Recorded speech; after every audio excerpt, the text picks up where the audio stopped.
안녕하세요. 사연 읽어주는 남녀입니다. 오늘도 와주셔서 감사드리며 그럼 오늘의 사연 바로 시작하겠습니다. 저는 남편과 결혼한 지 12년째였습니다. 초등학교 3학년 아들 하나를 키우며 평범하게 살아왔어요. 남편은 6개월 전 회사를 그만뒀습니다. 시아버지께 자금 지원을 받아 소고기 전문점을 준비 중이었죠. 처음엔 남편이 열심히 하는 모습이 보기 좋았습니다. 새로운 도전이라 그런지 활기차 보였어요. 그런데 3개월 전부터 뭔가 이상해지기 시작했습니다. 남편은 가게 준비로 바쁘다며 집에 늦게 들어오는 날이 부쩍 늘었어요. 주말에도 골프 약속이 잦아졌죠. 저는 처음엔 사업 준비하느라 그런가 보다 했습니다. 하지만 뭔가 석연치 않았어요. 제가 전화를 걸면 받지 않는 경우가 많아졌습니다. 받더라도 짜증 섞인 목소리로 퉁명스럽게 대답했죠. 여보, 저녁은 먹고 다녀? 진짜 지금 바쁘다니까. 나중에 전화할게. 그러곤 일방적으로 끊어버렸습니다. 예전엔 이런 적이 없었어요. 남편은 항상 제 전화를 반갑게 받았었죠. 어느 날 새벽 2시가 넘어서야 남편이 들어왔습니다. 저는 잠든 척하며 남편을 지켜봤어요. 남편은 곧장 화장실로 들어가 샤워를 했습니다. 평소엔 아침에만 샤워하는 사람이었는데 말이에요. 또 며칠 후 남편이 퇴근하고 집에 들어왔을 때였어요. 아들이 반갑게 달려갔습니다. 아빠, 오늘 학교에서 단원평가 100점 맞았어. 그래, 알았어. 아빠 좀 피곤하니까 나중에. 남편은 아들의 머리를 쓰다듬지 않고 안방으로 들어가 버렸어요. 아들의 실망한 얼굴이 지금도 눈에 선합니다. 저는 가슴이 먹먹했죠. 남편의 옷에서 묘한 향수 냄새가 나기 시작한 건 그 무렵이었습니다. 달콤하면서도 농염한 여자 향수 냄새였어요. 저는 세탁하면서 그 냄새를 맡으며 속이 뒤틀렸죠. 어느 날 밤 남편이 깊이 잠들었을 때였습니다. 저는 조심스럽게 남편 휴대폰을 집어들었어요. 하지만 패턴이 바뀌어 있었습니다.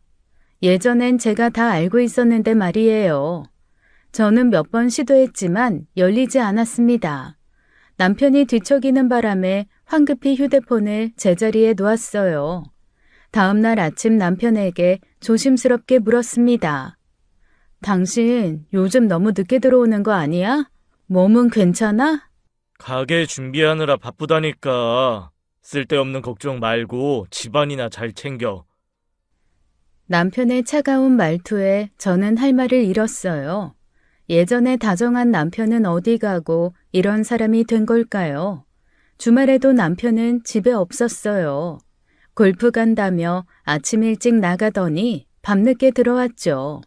아들은 아빠와 놀고 싶다며 계속 현관문만 바라봤습니다. 저는 남편의 이런 변화가 단순히 가게 준비 때문만은 아니라는 걸 느꼈어요. 가슴속 깊은 곳에서 불길한 예감이 올라왔습니다. 남편이 어느 날 아침 가방을 챙기며 말했습니다. 부산의 유명한 소고기 전문점들 좀 돌아볼까 해. 가게 운영 노하우 배우려고.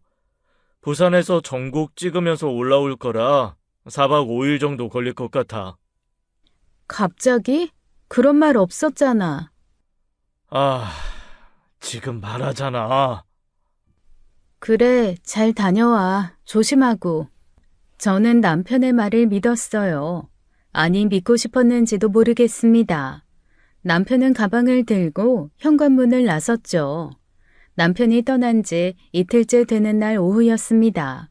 저는 집에서 설거지를 하고 있었어요. 그때 휴대폰이 요란하게 울렸습니다. 아버지의 다급한 목소리가 들려왔어요. 은주야, 네 엄마 사고 났다. 지금 응급실이야. 어? 아빠 무슨 말이야? 엄마가 사고라고? 길 건너다가 오토바이한테 치였어. 빨리 와라. 전화기를 쥔 제 손이 부들부들 떨렸습니다. 저는 정신없이 아들을 옆집에 맡겼어요. 택시를 잡아 타고 병원으로 달려갔죠. 응급실 앞에 도착했을 때 저는 숨이 막혔습니다. 커튼 너머로 보이는 엄마의 모습이 처참했어요. 온몸이 피투성이었고 신음소리를 내고 계셨죠. 엄마! 엄마! 저는 엄마 손을 꽉 잡고 눈물을 흘렸습니다. 의사 선생님이 저를 복도로 불러내셨어요. 얼굴이 심각했습니다. 보호자분이시죠? 환자분 상태가 좋지 않습니다. 대퇴골이 부러진 걸로 추정되고 내부 출혈도 상당히 심합니다. 지금 당장 수술 들어가야 합니다. 네, 선생님. 그럼 수술하면 괜찮아지는 거예요? 환자분 연세가 많으셔서 솔직히 위험 부담이 큽니다. 최선은 다하겠지만 각오는 하셔야 해요. 저는 그 자리에서 주저앉을 뻔했습니다. 각오를 하라니 그게 무슨 말인지 너무나 잘 알았어요. 저는 떨리는 손으로 남편에게 전화를 걸었습니다. 신호음이 길게 울렸어요. 한참 만에 남편이 전화를 받았습니다. 왜? 지금 바쁜데. 여보, 엄마가 교통사고 났어. 지금 응급실인데 수술 들어간대. 선생님이 위험하다고 그러는데 어떡해? 빨리 와줘, 어? 저는 울면서 말했어요. 목소리가 떨려서 제대로 말이 나오지 않았습니다. 하지만 남편은 차갑게 말했습니다. 지금 당장은 못 가. 뭐? 지금 무슨 소리 하는 거야? 우리 엄마가 죽을 수도 있다고. 선생님이 각오하라고 그랬어. 지금 일이 중요한 게 아니야. 지금 움직일 수가 없어서 그래. 나중에 갈게. 저는 귀를 의심했습니다. 손이 부들부들 떨렸어요. 당신 미쳤어? 당신 장모가, 우리 엄마가 생사의 갈림길에 있는데 일이 뭐가 그렇게 중요해? 당장 와! 지금 부산에 온 김에 일본으로 건너왔어. 일본 음식점들도 좀 돌아봐야 하니까. 그래서 당장은 못 간다고. 저는 그 순간 머리를 망치로 얻어맞은 것 같았습니다. 일본이라고요? 출발할 때 일본 간다는 말은 단 한마디도 없었어요. 일본? 당신 언제 일본 간다고 했어? 됐고. 나중에 전화할게. 끊는다. 전화는 그렇게 끊어졌습니다. 저는 그 자리에 멍하니 서 있었어요. 온몸에서 힘이 쭉 빠져나갔습니다. 그때 딱 알겠더라고요. 남편이 일 때문에 부산에 간 게 아니었구나. 처음부터 여자와 일본 여행을 간 거였구나. 저는 이를 꽉 깨물었습니다. 수술실 앞 의자에 털썩 주저앉았어요. 수술실 위 빨간불이 켜져 있었습니다. 저는 가슴이 터질 것 같았죠. 엄마 걱정에 마음이 찢어지는데 남편에 대한 분노까지 치밀어 올라 미칠 것 같았어요. 저는 두 주먹을 꽉 쥐고 눈물을 삼켰습니다. 은주야, 최소방은? 남편은 부산에서 일 때문에 바로 못 온대. 조금 있다 온다고 했어. 저는 거짓말을 했습니다. 아빠한테 진실을 말할 수가 없었어요. 아빠는 한숨을 쉬시며 고개를 끄덕이셨습니다. 오후 8시 30분이 되어서야 수술실 불이 꺼졌습니다. 의사 선생님이 나오셨어요. 수술 잘 끝났습니다. 다행히 내부 출혈도 잘 처리했고요. 다만 회복 기간 동안 최소 2주는 24시간 간병이 필요합니다. 고령이시니까 감염 주의하셔야 하고요. 네, 선생님. 감사합니다. 정말 감사합니다. 저는 눈물을 흘리며 고개를 숙였어요. 엄마가 무사하다는 말에 안도의 한숨이 나왔습니다. 그날부터 저는 병원에서 엄마를 간병했어요. 밤낮 없이 엄마 곁을 지켰습니다. 아이는 같은 단지에 사는 아이 친구 엄마가 봐주기로 했죠. 동네에서 친하게 지냈던 사이였거든요. 그동안 남편에게서는 연락 한 통 없었습니다. 3일이 지나서야 남편이 병원에 나타났어요. 장모님, 괜찮으세요? 제가 부산에서 급한 일이 있어서 늦었습니다. 죄송합니다. 걱정 많이 했어요. 저는 남편의 그 뻔뻔한 연기를 보며 소름이 돋았어요. 엄마는 힘없이 고개를 끄덕이셨습니다. 아빠는 남편 어깨를 두드리며 고맙다고 하셨죠. 당신 고생 많았지? 이제 나 왔으니까 좀 쉬어. 괜찮아, 내가 할게. 저는 짧게 대답했습니다. 남편을 쳐다보지도 않았어요. 남편 얼굴을 보면 구역질이 날 것 같았습니다. 남편은 1시간쯤 있다가 일이 있다며 먼저 나갔어요.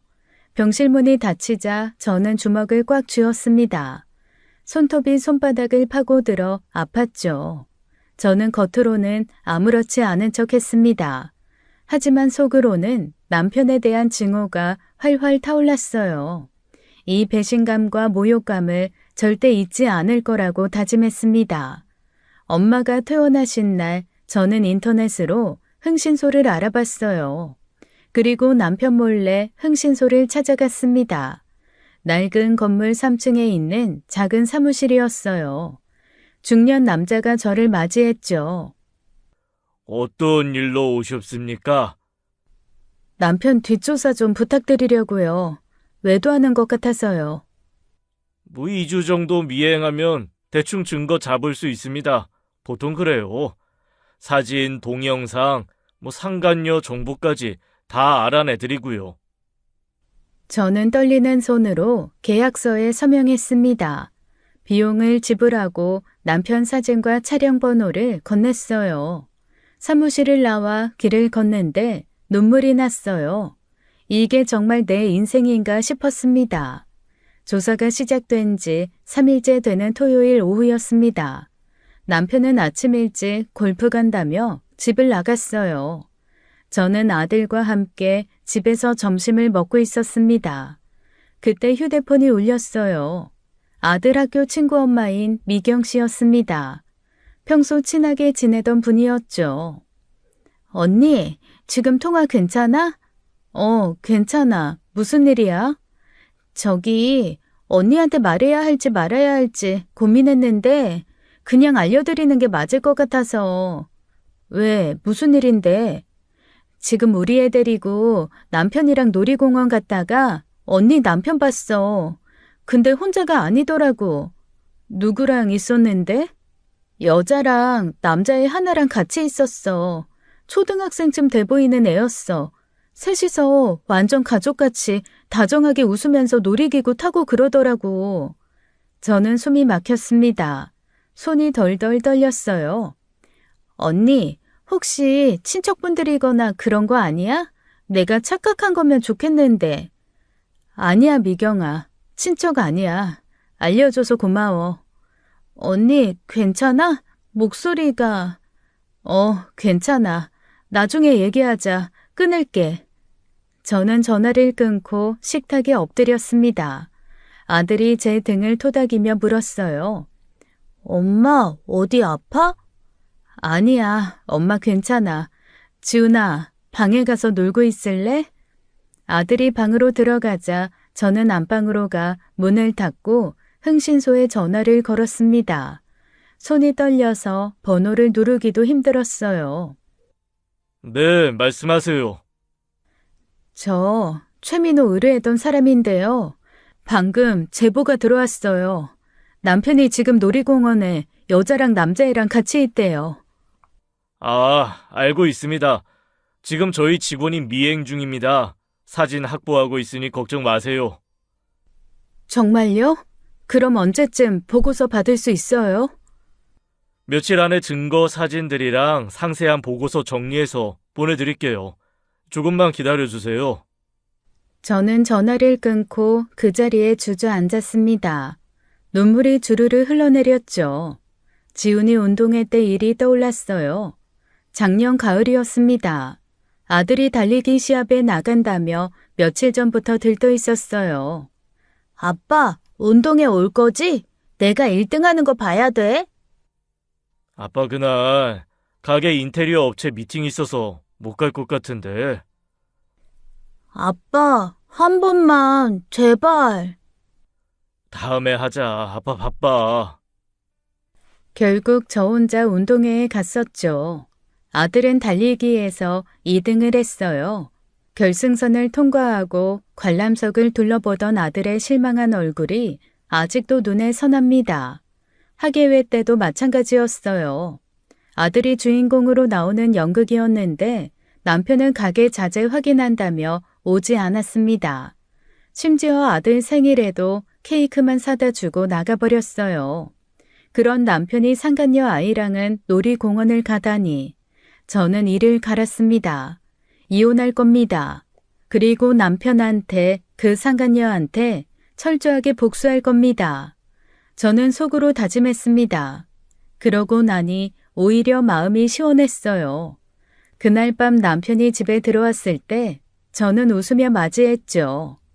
왔어? 저녁 먹었어? 먹고 왔어. 그래, 씻고 쉬어. 피곤하지?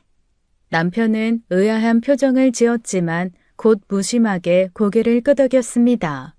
씻으러 들어가는 남편의 뒷모습을 보며 저는 냉소를 지었어요. 평생 이렇게 바보처럼 살 뻔했구나 하고요. 남편은 씻고 나와 침대에 누웠어요. 금세 코를 골며 잠들었습니다. 저는 옆에 누워 남편을 바라봤어요. 옆에 누운 이 남자가 낯설었습니다. 12년을 함께 산 남편이 아니라 그냥 모르는 남자 같았어요. 저는 천장을 바라보며 생각했습니다. 증거가 나오면 바로 이혼 소송 들어갈 겁니다.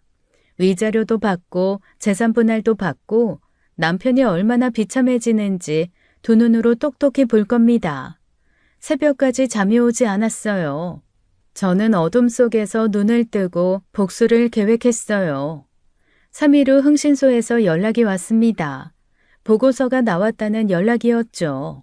저는 서둘러 그곳으로 향했습니다. 흥신소 직원이 두꺼운 봉투를 건넸어요. 보고서 첫 장에 사진이 있었습니다.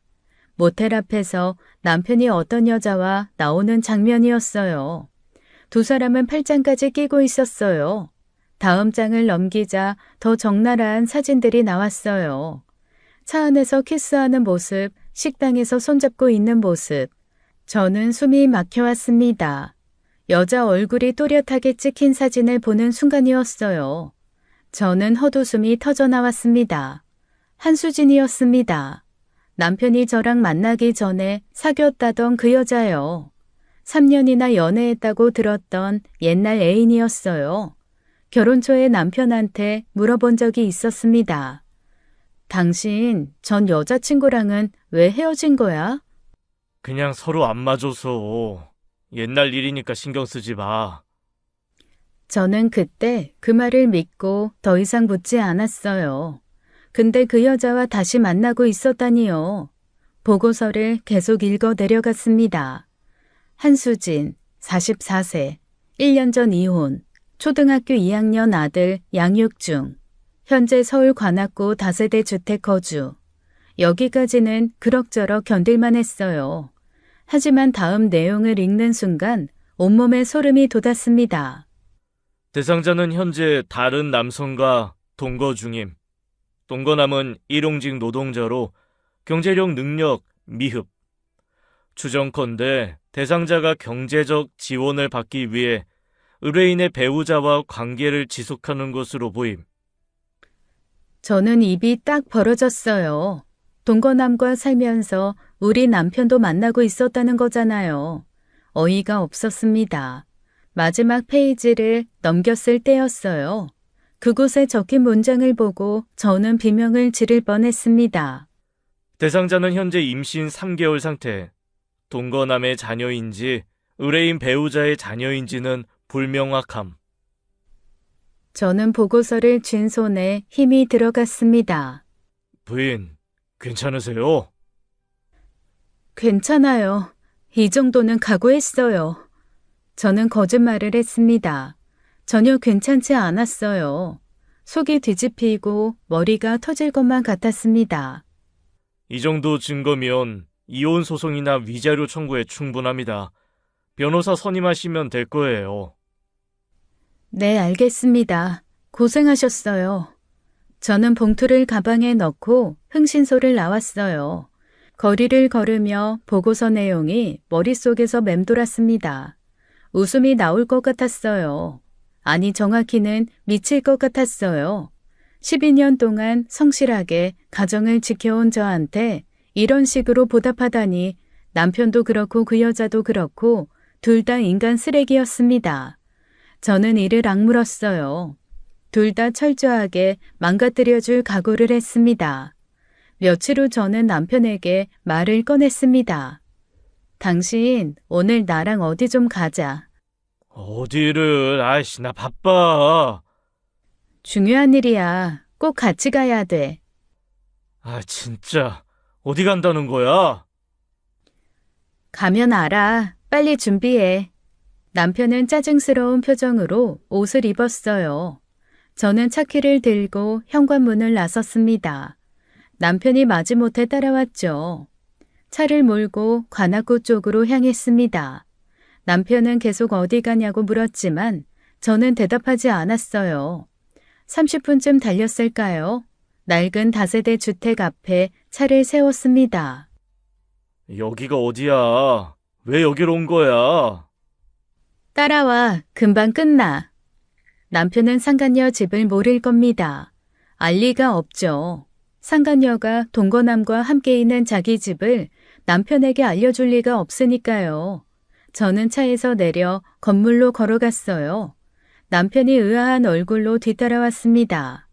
2층까지 계단을 올라갔죠. 202호 앞에 섰습니다. 저는 초인종을 눌렀어요. 심장이 미친 듯이 뛰었지만 표정은 침착하게 유지했습니다. 문이 열렸습니다. 40대 중반쯤 돼 보이는 남자가 나타났죠. 온몸에 문신을 하고 있는 남자였습니다. 누구세요? 남자가 문을 활짝 열었어요. 자기야, 누구야? 거실에 있던 한수진도 나오는 게 보였습니다. 그리고 저와 남편을 보는 순간 한수진 얼굴이 하얗게 변했죠. 어떡해? 한수진은 말을 잇지 못하고 얼어붙었어요. 남편도 얼어붙었죠. 야이씨, 박은주! 동거남이 이상한 낌새를 알아차렸습니다. 누구세요? 수진아, 아는 사람이야? 저는 남편을 손으로 가리켰어요.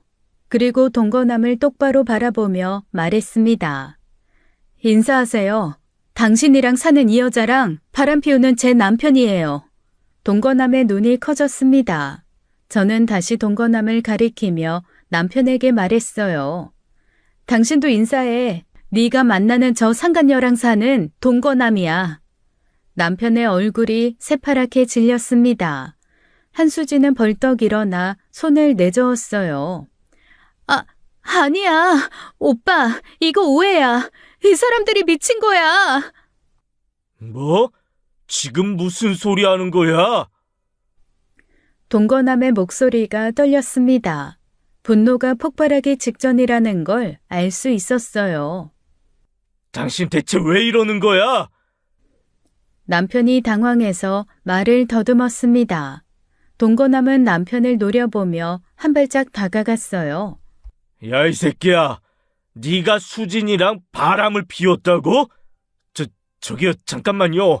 오해가. 말이 끝나기도 전이었습니다. 동거남의 주먹이 남편 얼굴을 강타했어요. 퍽 소리와 함께 남편이 뒤로 휘청거렸습니다. 아이씨! 이 개자식아! 감히 내 여자랑! 동거남이 다시 주먹을 휘둘렀습니다. 남편은 바닥에 쓰러지며 비명을 질렀어요. 한수진이 울면서 동거남을 말렸지만 소용없었습니다.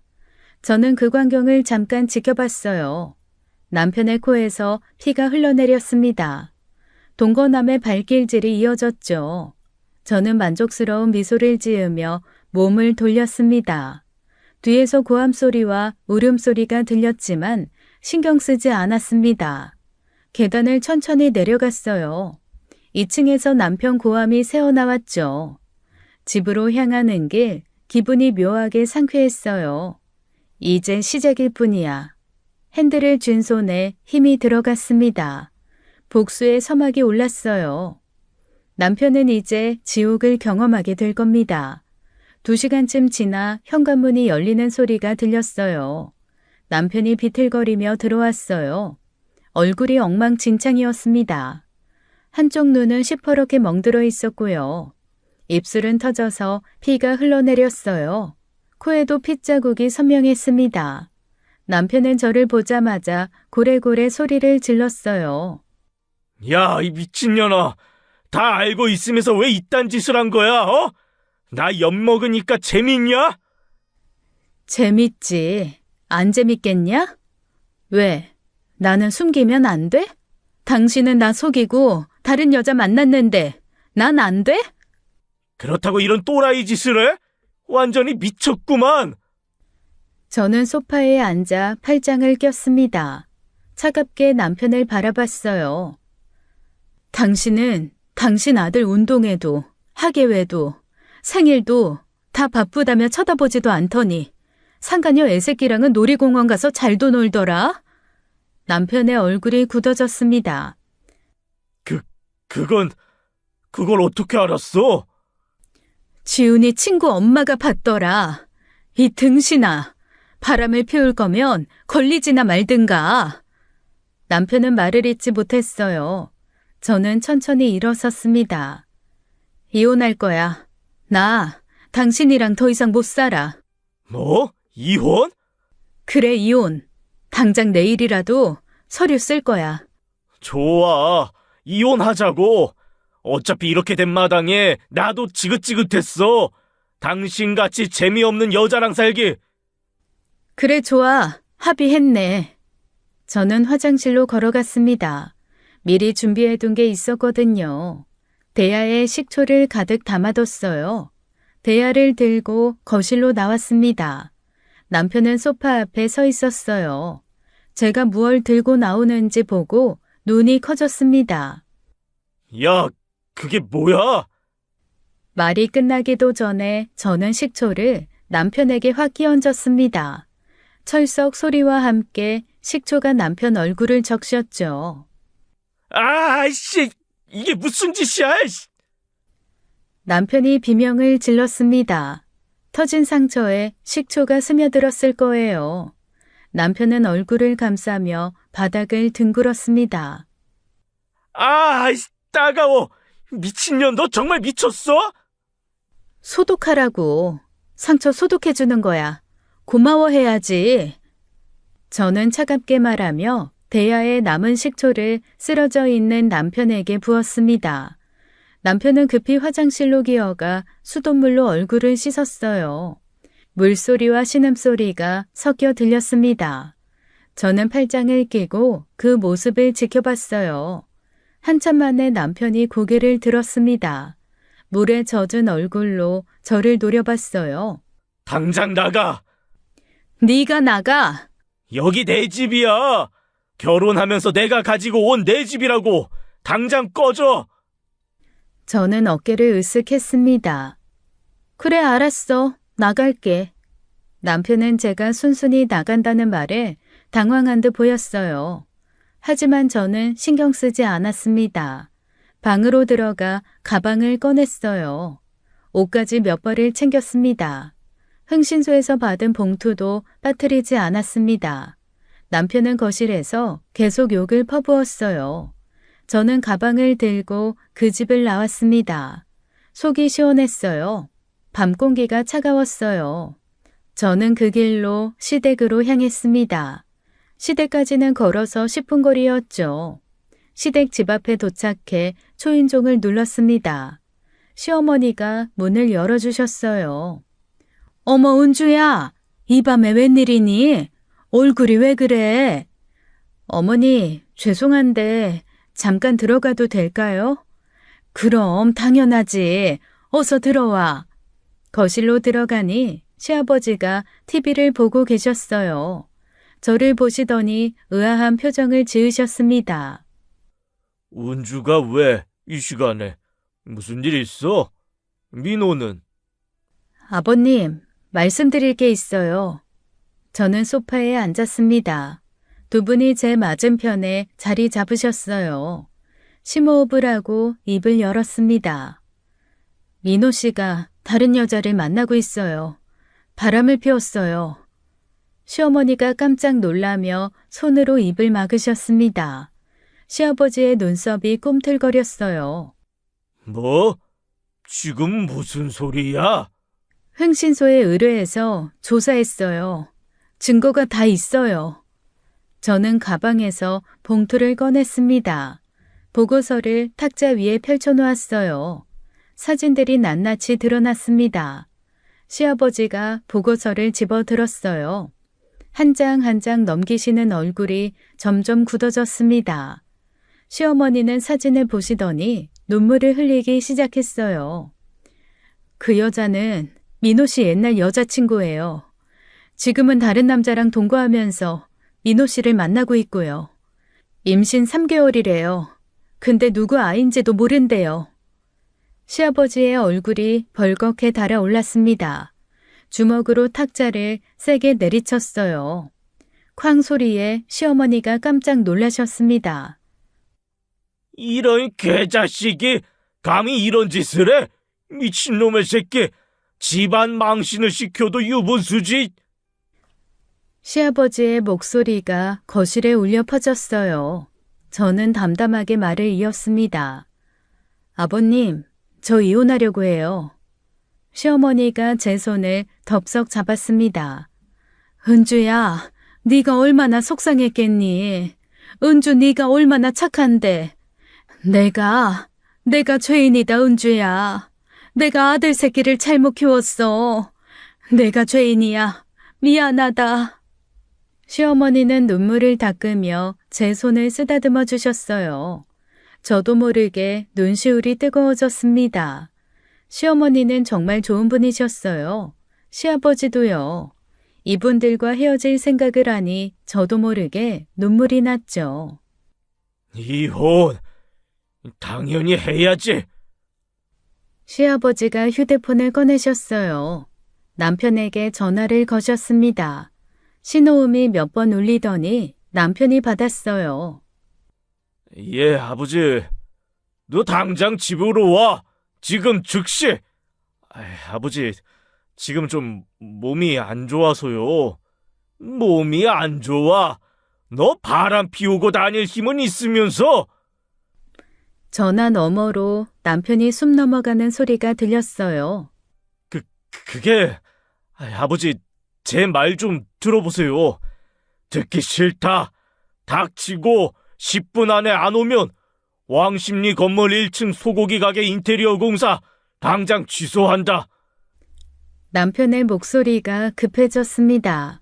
아버지, 그건 안 돼요. 공사 다 끝나가는데. 그래, 그럼 당장 와. 10분이다. 아버지, 제발요. 1시간만 주세요. 제가 지금 정말 10분, 1초라도 늦으면 공사 중단이야. 가게 날리고 싶으면 늦게 와. 남편의 헐떡이는 소리가 들렸어요. 알겠습니다. 지금 갈게요. 시아버지는 차갑게 전화를 끊으셨습니다. 휴대폰을 탁자 위에 던지듯 내려놓으셨어요. 은주야, 네가 우리한테 시집 온 게 12년이지. 12년 동안 네가 얼마나 고생했는지 나도 다 안다. 저놈이 이런 짓을 하다니 내가 다 부끄럽구나. 저는 고개를 저었습니다. 아버님 잘못이 아니에요. 민호 씨가 잘못한 거예요. 은주야, 너무 상심하지 마. 우리가 네 편이야. 지훈이는 어쩌려고. 제가 키울 거예요. 저 혼자서라도 잘 키울 수 있어요. 시어머니가 다시 제 손을 꼭 잡아주셨어요. 저는 그 온기에 위로받았습니다. 시계를 보니 8분이 지났어요. 현관문이 벌컥 열리는 소리가 들렸습니다. 남편이 숨을 헐떡이며 거실로 뛰어들어왔어요. 남편의 얼굴은 여전히 엉망이었습니다. 멍든 눈, 터진 입술, 식초 냄새까지 초라한 모습이었죠. 시아버지가 남편을 노려보셨어요. 남편은 그 시선을 견디지 못하고 고개를 숙였습니다. 꿇어! 차가운 명령이었습니다. 남편은 떨리는 다리로 무릎을 꿇었어요. 그리고 고개를 숙였습니다. 어깨가 떨리고 있었어요. 사실 시아버지는 남편에게 참 무서우신 분입니다. 시아버지가 낮게 말씀하셨어요. 뭐라고 할 말이 있으면 해봐라.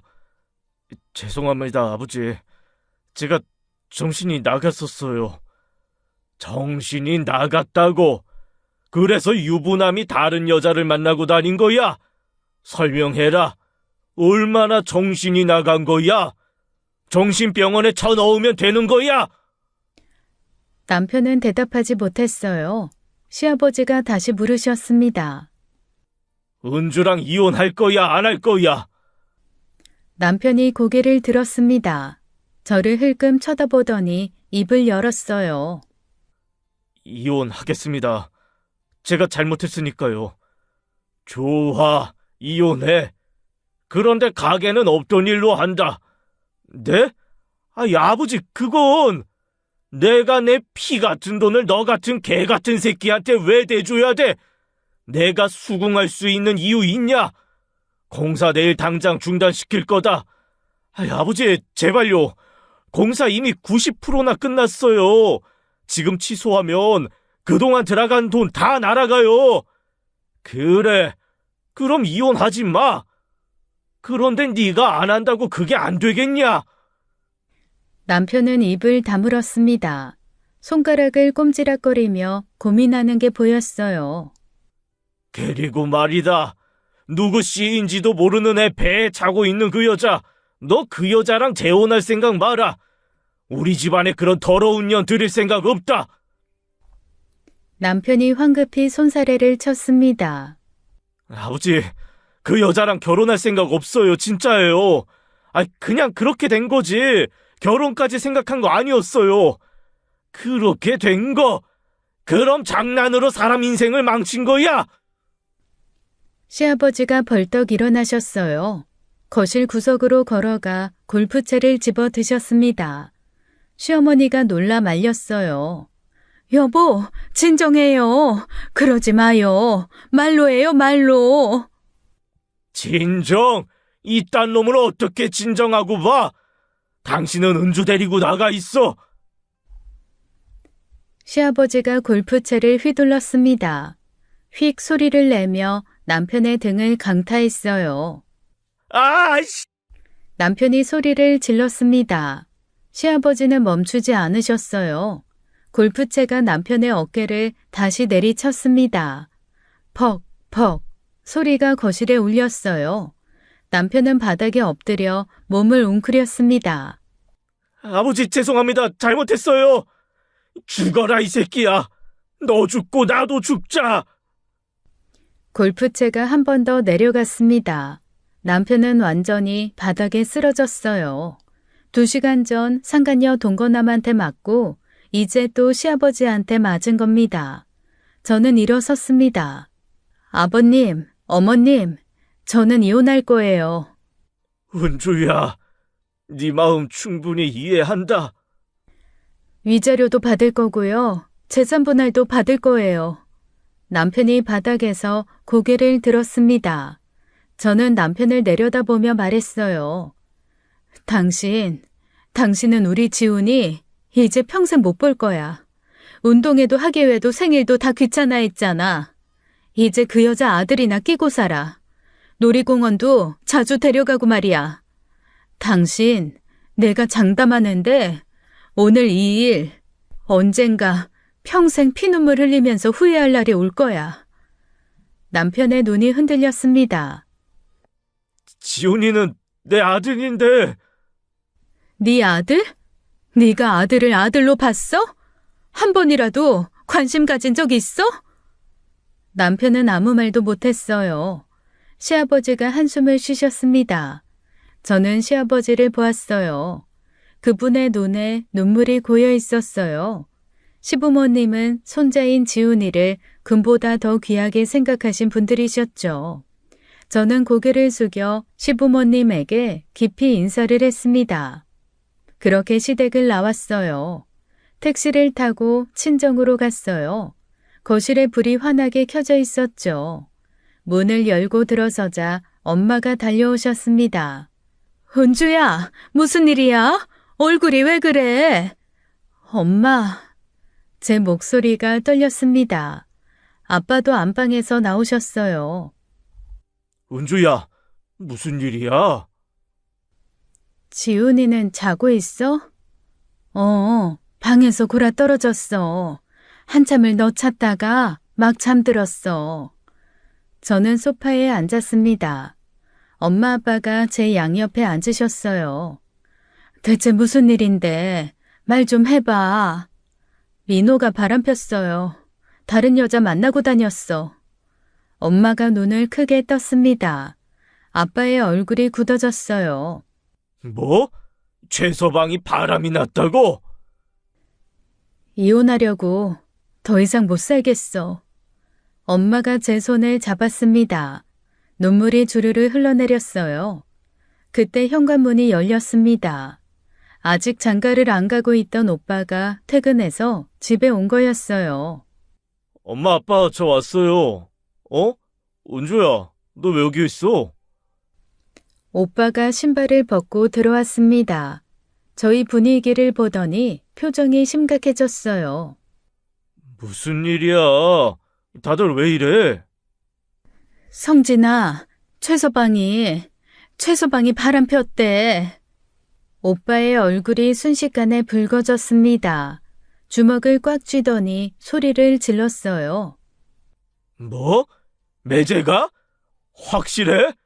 참나, 그 새끼 내가 불안불안했어. 내가 당장 가서 죽여버린다. 오빠, 진정해. 하지 마. 뭘 하지 마. 내 동생 울리고 다니는 놈 가만둘 수 없어.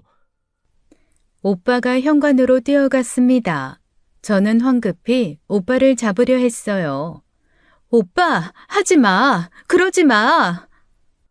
놔.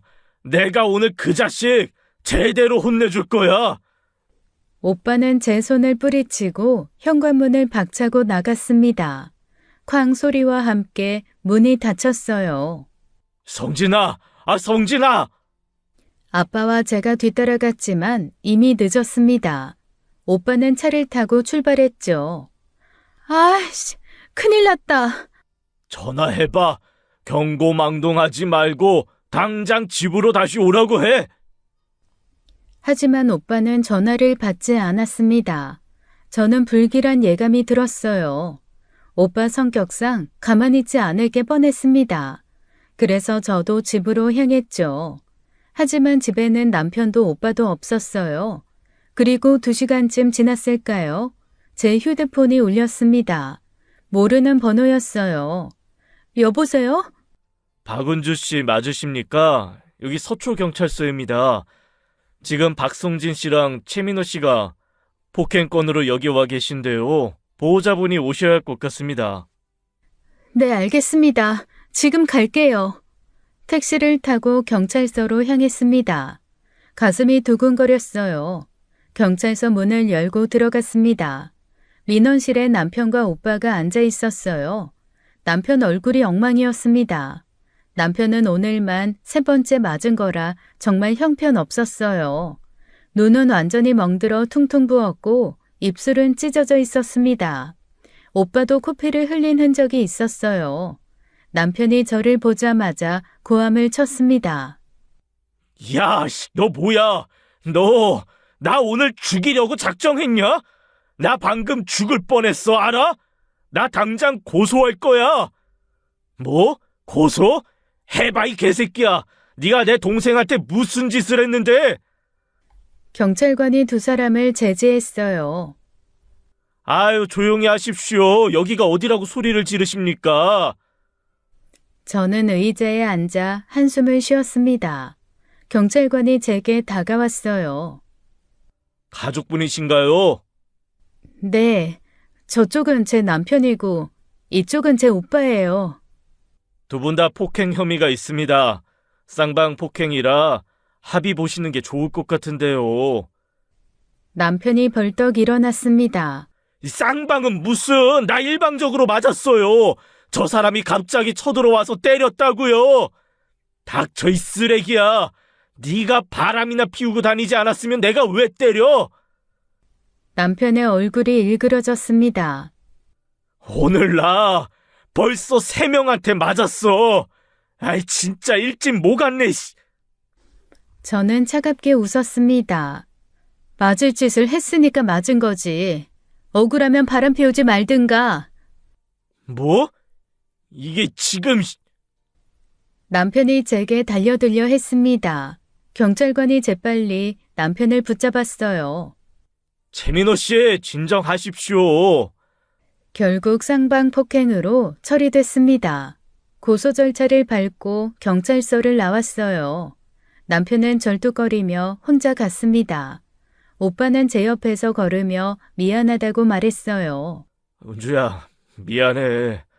내가 참았어야 했는데. 괜찮아, 오빠. 고마워. 오빠가 제 어깨를 토닥였습니다. 저희는 나란히 주차장으로 걸어갔어요. 뒤에서 남편이 고함치는 소리가 들렸지만 무시했습니다. 친정에서 하룻밤을 보냈습니다. 다음 날 아침 일찍 일어나 준비를 했어요. 저는 인터넷으로 찾아둔 이혼 전문 변호사 사무실로 향했죠. 강남에 있는 큰 로펌이었습니다. 50대로 보이는 여자 변호사가 저를 맞이했어요. 안녕하세요. 앉으세요. 이혼 상담이시죠? 네, 맞아요. 저는 가방에서 흥신소 보고서를 꺼냈습니다. 변호사에게 건네며 상황을 설명했어요. 변호사는 보고서를 꼼꼼히 읽더니 고개를 끄덕였습니다. 증거가 아주 확실하네요. 모텔 출입 사진에 상간녀 신상 정보까지. 이 정도면 이혼 소송은 물론이고 위자료 청구도 충분히 승소 가능합니다. 저는 마음이 조금 놓였습니다. 즉시 진행하고 싶어요. 저는 계약서에 서명하고 착수금을 이체했어요. 변호사 사무실을 나서니 어깨가 한결 가벼웠습니다.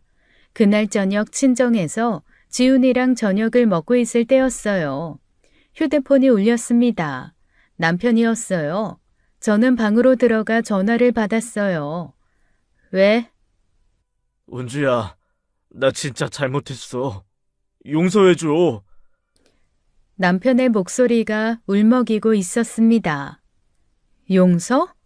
너 지금 나한테 농담하니? 아니면 나 우롱하니? 아버님 말이 맞았네. 당신 그냥 정신병원에 가야 돼. 농담 아니고 놀리는 것도 아니야. 제발 이혼만은 하지 말자, 어? 내가 다시는 안 그럴게. 닥쳐. 가게 날아갈까봐 무서워서 그러는 거 다 알아. 꺼져. 남편의 목소리가 바뀌었습니다. 울먹이던 톤이 싹 사라졌어요. 아, 야, 그러지 말고 우리 그냥 각자 살자. 이혼은 하지 말고. 뭐? 당신도 만나고 싶은 남자 있으면 만나. 나도 내 생활 할 테니까 당신도 알아서 해. 그냥 서류상으로만 부부로 남자고. 저는 어이가 없어서 웃음이 나왔습니다. 미쳤구나, 진짜? 미친 게 아니라 현실적인 제안이야. 가게 오픈하면 수익 반반 나눠 가지면 되잖아. 당신도 돈 필요하잖아. 그래서? 대신 지훈이는 가끔 아버지한테 보여줘. 그럼 아버지도 가게 계속 밀어주실 거 아니야. 저는 분노가 치밀어 올랐어요. 지금 내 아들을 뭘로 보는 거야? 내 아들이 무슨 거래 물건이야? 무슨 소리야? 거래 물건은 무슨? 현실적으로 생각하자는 거지. 현실적? 너는 법정에서 정해준 위자료나 나한테 내놓는 게 현실적인 거야. 법정에서 보자. 남편의 목소리가 커졌습니다. 야, 너 진짜 법정까지 갈 거야? 그러다 나중에 후회한다. 후회는 네가 할 거야. 끝낸다. 야, 박은주! 저는 전화를 끊어버렸습니다. 손이 부들부들 떨렸어요. 열받아서요. 아들을 거래 물건처럼 얘기하다니 정말 인간 말종입니다. 변호사는 상간녀에 대한 위자료 청구 소송도 함께 진행하기로 했습니다. 하지만 저는 법적 절차만으로는 만족할 수 없었어요. 직접 응징하기로 마음먹었습니다. 흥신소 보고서에 상간녀 직장 정보가 있었어요. 구로에 있는 중소기업이었습니다. 저는 그곳으로 향했어요. 회사 건물 로비에 들어가 소파에 앉았습니다. 퇴근 시간인 오후 6시까지 기다렸어요. 사람들이 하나둘 나오기 시작했습니다. 한수진이 엘리베이터에서 내렸어요. 동료와 이야기하며 걸어왔습니다. 저는 벌떡 일어났어요. 상간녀가 로비를 지나가려는 순간이었습니다. 저는 큰 소리로 외쳤어요. 한수진! 유부남이랑 바람 피우고 임신까지 한 년이 여기 있네. 로비에 있던 사람들이 모두 저를 쳐다봤습니다. 한수진의 얼굴이 새하얗게 변했어요. 너! 저는 한수진에게 다가가 머리채를 움켜잡았습니다. 세게 흔들었어요. 남의 남편 빼앗아가고 잘도 회사 다니더라. 얼굴이 두껍네. 아야! 나 여기 회사야. 쪽팔리게 뭐 하는 거야? 주변 직원들이 웅성거렸습니다. 한수진 동료로 보이는 여자들이 수근거렸어요. 저 사람 한수진 씨 아는 사람인가 봐. 유부남이랑 바람 피웠다는 거 들었어? 저는 한수진을 밀어냈습니다. 그녀는 비틀거리며 벽에 부딪혔어요. 너 때문에 12년 결혼 생활이 박살났어. 이 상간녀야. 그리고는 뺨을 때렸어요. 얼마나 때렸는지 기억도 안 나요. 손바닥이 아플 때까지 후려쳤죠. 그리고 저는 몸을 돌려 건물 밖으로 걸어 나갔습니다. 뒤에서 한수진이 울먹이는 소리가 들렸어요. 한수진이 뛰어나와 제 앞을 막았습니다. 야, 회사에서 이러면 난 어떻게 돈 벌어서 애를 키워? 진짜 너무한다. 그래서 네 아들이 걱정돼? 내 아들은 너 때문에 아빠를 잃었어. 그럼 내 아들은? 역겨워. 이건 네가 한 짓에 대한 정당한 대가야. 억울해하지 말고 받아들여. 저는 한수진을 지나쳐 걸어갔습니다.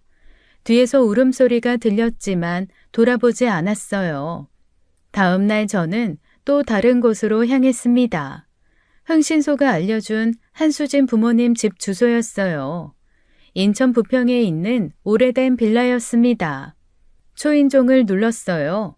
문이 열리고 60대 여자가 나타났습니다. 누구세요?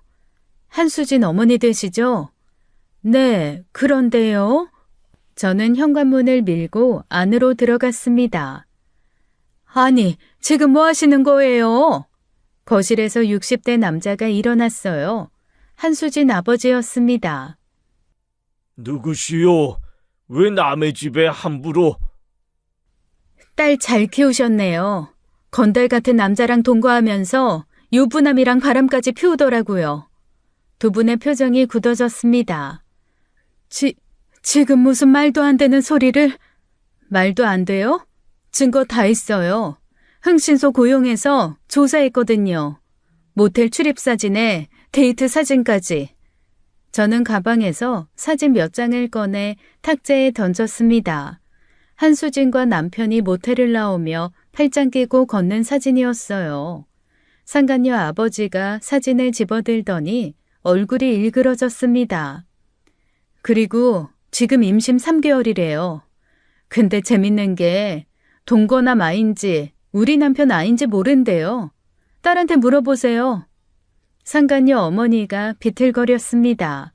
그대로 바닥에 주저앉더니 쓰러졌어요. 여보! 상간녀 아버지가 황급히 아내를 부축했습니다. 떨리는 목소리로 저를 돌아봤어요. 죄송합니다. 제가 딸을 잘못 키웠습니다. 정말 죄송합니다. 저는 두 분을 내려다봤습니다. 가엾다는 생각도 들었지만 동정하지 않았어요. 사과는 법정에서 하세요. 위자료 청구 소송 들어갑니다. 저는 현관문을 열고 나왔습니다. 계단을 내려오는데 다리가 후들거렸어요. 하지만 기분은 묘하게 시원했습니다. 차에 올라타 핸들을 잡았어요. 백미러로 제 얼굴을 봤습니다. 저도 제 얼굴이 낯설었어요. 제가 이렇게까지 모진 사람일 줄 몰랐죠. 다 남편 때문이었습니다. 6개월간의 긴 법정 공방이 시작됐어요. 변호사는 흥신소 보고서를 무기 삼아 철저히 준비했어요. 남편 측 변호사는 합의를 제안했지만 저는 거부했습니다. 법정에 설 때마다 남편과 마주쳤어요. 남편은 날이 갈수록 초라해 보였습니다. 저는 그 모습을 담담히 지켜봤어요. 재판부는 남편의 외도 사실을 명백히 인정했습니다. 증거가 너무나 확실했기 때문이에요. 판사는 남편에게 엄중한 질책을 했습니다. 마침내 판결이 나왔어요. 이혼 소송에서 제가 승소했습니다. 재산분할과 위자료 5천만 원을 받게 됐어요. 상간녀를 상대로 한 소송도 승소했습니다. 위자료 3천만 원을 받기로 판결이 났어요. 하지만 한수진은 돈이 없다며 지급을 거부했습니다. 저는 변호사를 통해 한수진의 통장을 차압했어요. 월급이 들어올 때마다 일부가 제 계좌로 입금됐습니다. 한수진은 몇 번이나 전화를 걸어왔지만 받지 않았어요. 나중엔 귀찮아서 차단했죠. 어느 날 오후 시아버지에게서 전화가 왔습니다. 저는 잠시 망설이다 전화를 받았어요. 시아버지의 목소리는 무거웠습니다. 시아버지는 남편의 가게 계획을 완전히 취소했다고 말씀하셨어요. 이미 진행 중이던 인테리어 공사도 중단시켰다고 했습니다. 시아버지는 제 마음이 쉽게 풀리진 않겠지만 이것으로 조금이나마 위안을 얻으라고 하셨습니다. 또한 제가 살던 집이 원래 시아버지 명의였는데 이를 제 명의로 바꿔주겠다고 약속하셨어요. 시아버지는 가끔 손주 얼굴이나 보여달라며 조심스럽게 부탁하셨습니다. 손주를 그리워하는 목소리가 애절했어요. 저는 시아버지의 배려에 감사하며 알겠다고 답했습니다. 전화를 끊고 나니 가슴이 뭉클했습니다. 시아버지 시어머니는 잘못이 없으셨으니까요. 법원에서 이혼 확정 판결문을 받았습니다. 저는 법원 계단에 서서 서류를 내려다봤어요. 12년 결혼 생활의 끝이었습니다.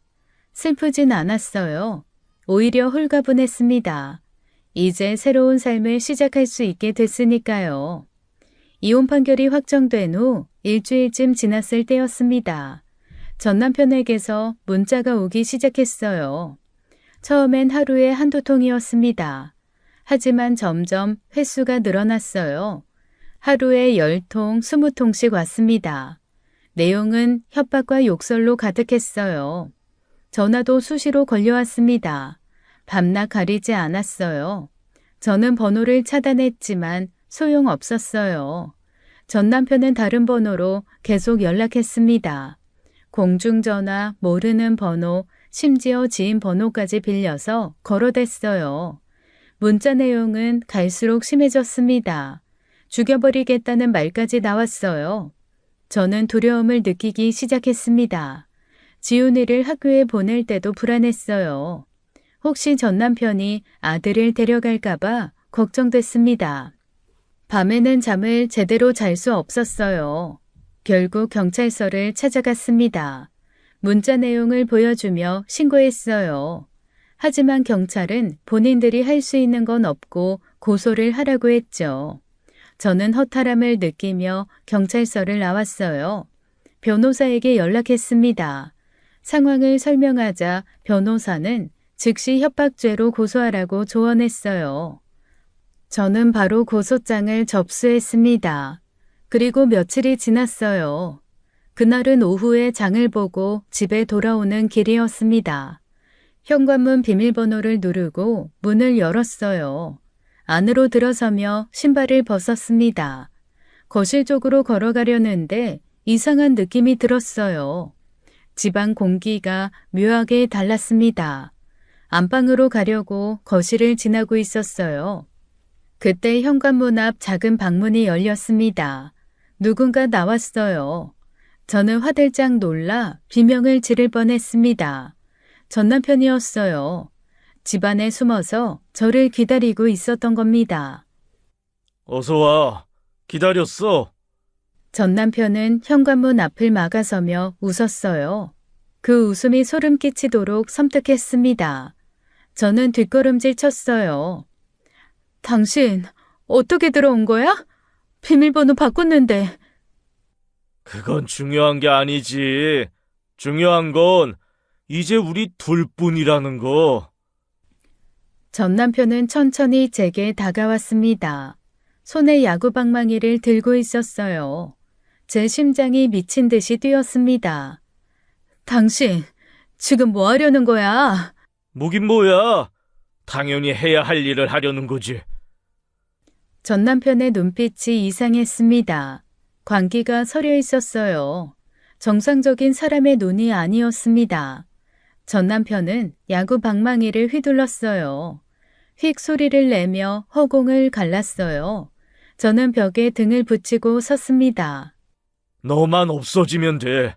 그럼 지훈이는 자연스럽게 내 손에 들어오고 아버지도 다시 돈 대주실 거야. 가게도 다시 할 수 있어. 미쳤어? 정신 차려. 미친 건 너지. 나한테서 모든 걸 빼앗아 간 게 누군데? 전 남편은 야구 방망이를 어깨에 걸쳤습니다. 나도 여러 사람한테 맞았잖아. 그년 동거남한테, 형님한테, 그리고 아버지한테. 그러니까 너도 맞는 게 공평하지 않겠어? 웃으면서 하는 말이었어요. 그 웃음소리가 귓속에서 울렸습니다. 저는 가방을 꽉 쥐었습니다. 제발 진정해. 이러지 마. 진정? 이제는 말로는 해결 안 돼. 너도 알잖아. 전 남편이 한 발짝 더 다가왔어요. 방망이를 천천히 들어 올렸습니다. 저는 온몸이 얼어붙는 공포를 느꼈습니다. 소리 지를 거야. 도와달라고 소리 지른다고. 그래. 네가 소리 지르기 전에 이 방망이가 먼저 네 머리통을 깰 텐데. 전 남편이 방망이를 높이 들어 올렸습니다. 저는 온몸이 떨렸어요. 진정해. 아까도 말했잖아. 이젠 말로는 해결 안 돼. 전 남편이 비웃었습니다. 저는 급하게 말을 꺼냈어요. 잠깐, 시아버지한테 내가 말씀드릴게. 가게도 다시 하게 해줄게. 이 집도 당신 줄게. 아버님도 내 말이라면 들어주실 거야. 뭐? 전 남편의 움직임이 멈췄습니다. 방망이를 든 손이 천천히 내려왔어요. 전 남편의 눈에 망설임이 스쳤습니다. 바로 그 순간이었어요. 저는 가방 속으로 재빨리 손을 넣었습니다. 미리 준비해둔 가스총을 꺼냈어요. 전 남편 얼굴을 향해 분사했습니다. 치익 소리와 함께 가스가 뿜어져 나왔어요. 이년이. 전 남편이 얼굴을 감싸며 콜록거렸습니다. 눈물과 콧물이 주르르 흘러내렸어요. 방망이가 바닥에 떨어졌습니다. 저는 재빨리 가방에 손을 넣어 이번엔 마늘액 분사기를 꺼냈어요. 전 남편이 눈을 비비며 비틀거릴 때였습니다. 저는 전 남편 눈을 향해 마늘액을 분사했어요. 안 나올 때까지요. 마늘액이 전 남편 얼굴을 완전히 적실 때까지 계속 뿌렸습니다. 내 눈! 전 남편이 비명을 질렀습니다. 바닥에 쓰러져 몸부림쳤어요. 얼굴을 바닥에 비비며 고통스러워 했습니다. 저는 이번에는 가방에서 전기 충격기를 꺼냈어요. 손이 떨렸지만 꾹 참았습니다. 전 남편에게 다가가 충격기를 목에 갖다 댔어요. 지지직 소리와 함께 전기가 흘렀습니다. 전 남편의 몸이 경련을 일으켰어요. 팔다리가 뻣뻣하게 굳어졌습니다. 곧 전 남편은 움직임을 멈췄어요. 저는 혹시 몰라 한 번 더 전기 충격을 가했습니다. 지지직 소리가 다시 울렸어요. 전 남편은 완전히 기절했습니다. 저는 떨리는 손으로 휴대폰을 꺼냈어요. 112에 전화를 걸었습니다. 여보세요? 전 남편이 집에 침입해서 저를 죽이려고 했어요. 지금 제 앞에 있는데 빨리 와주세요. 주소를 알려주고 전화는 통화 상태로 두고 바닥에 두었어요. 저는 서둘러 부엌으로 달려갔어요. 서랍에서 포장 테이프를 꺼냈습니다. 전 남편에게 돌아와 전 남편을 묶었어요. 마치 거미가 먹잇감을 묶듯 계속 묶었죠. 테이프를 몇 번이고 감았습니다. 발목도 꽁꽁 묶었어요. 아씨. 전 남편이 신음소리를 냈습니다. 의식이 돌아오려는 것 같았어요. 저는 너무 무서워서 전기 충격기로 다시 전 남편을 짖었습니다. 전 남편이 바들바들 떨다가 움직임을 멈췄죠. 전 남편 바지 사이로 액체가 흘러나왔어요. 아마 소변을 지린 것 같았죠. 저는 혹시 몰라 전 남편 입에도 테이프를 붙여버렸습니다. 10분쯤 지나 사이렌 소리가 들렸어요. 경찰이 도착한 거예요. 저는 현관문을 열고 나갔습니다. 신고하신 분이세요? 네, 맞아요. 안에 있어요. 경찰 2명이 집 안으로 들어왔습니다. 바닥에 묶여있던 전 남편을 보더니 눈이 커졌어요. 이 사람이 침입한 거죠? 아니, 부인이 납치하셔서 처리하시는 중이 아니라. 네? 네, 당연하죠.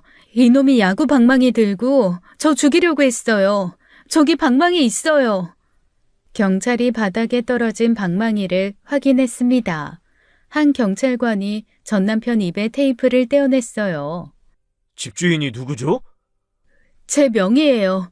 저 사람은 전 남편이고 이미 이혼했어요. 무단 침입이에요. 경찰이 무전기를 꺼냈습니다. 저 여기 앰뷸런스 좀 불러주세요. 그렇게 잠시 후 구급차가 왔고 경찰이 전 남편을 끌고 나갔어요. 현관문이 닫혔습니다. 저는 그제야 힘이 쭉 빠졌어요. 소파에 주저앉았습니다. 손이 부들부들 떨렸죠. 온몸에서 식은땀이 흘러내렸어요. 방금 전까지 죽을 뻔했다는 생각이 들었습니다. 무서웠습니다. 정말 무서웠어요. 전 남편 협박 문자들을 보고 바로 가스총과 전기 충격기를 미리 준비해 둔 게 천만다행이었어요. 만약 그게 없었다면 지금 저는 여기 없었을 겁니다. 저는 천장을 올려다보며 감사했어요. 살아있다는 것에 지훈이를 다시 볼 수 있다는 것에요. 야구 방망이, 제 진술, 경찰 조서까지 모든 게 전 남편에게 불리했어요. 판사는 징역 7년을 선고했습니다. 전 남편은 항소했지만 기각됐어요. 저는 판결문을 받아들고 안도했습니다. 이후 저는 집을 매각했어요. 부동산에 내놓자 한 달 만에 좋은 가격에 팔렸죠. 저는 지훈이와 함께 서울을 떠나기로 했습니다. 지방 도시로 이사를 갔어요. 전 남편이 절대 찾을 수 없는 곳이었습니다. 새로운 동네는 조용하고 평화로웠어요. 사람들도 친절했습니다. 현재 저는 아들과 함께 새로운 미래를 만들어가고 있었어요. 그것만으로도 충분했습니다. 지금까지 사연 읽어주는 남녀였습니다. 끝까지 시청해주신 여러분 감사드리며 저희는 다음 사연으로 돌아올게요. 감사합니다.